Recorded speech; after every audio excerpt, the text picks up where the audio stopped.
আমি তোমার বানানেওয়ালা আল্লাহ, সাত আসমান জমিন কুল কায়নাতের খালিক আর মালিক প্রমিস করছি, ইট হ্যাজ বিন প্রমিসড। আমি আল্লাহ ওয়াদা করছি তোমার দুনিয়ার জীবন ধন্য হবে, আখিরাতের জীবন ধন্য হবে।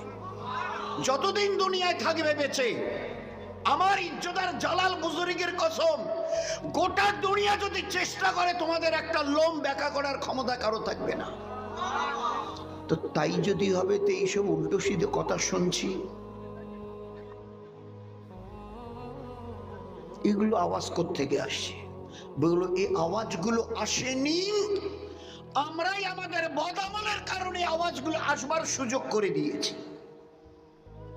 আমার ঘরের বেড়া যদি ভাঙা থাকে, তো বাড়ির যে কুকুর বিড়াল এরা তো দূরের কথা, জঙ্গলের জানোয়ার পর্যন্ত এসে ঢুকবে, কারণ আমার ঘরের বেড়া ভাঙা।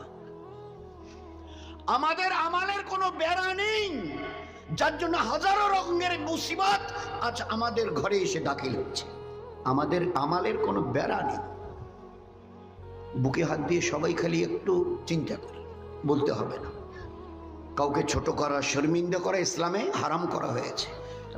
মুসলমানকে বেইজ্জত করবে নেই। মুসলমানকে কেন, মুসলমান একজন অমুসলমান ভাই এসে হিন্দু হতে পারে, খ্রিস্টান, বৌদ্ধ হতে পারে, যে কোনো ধর্মের সে ভাই হতে পারে।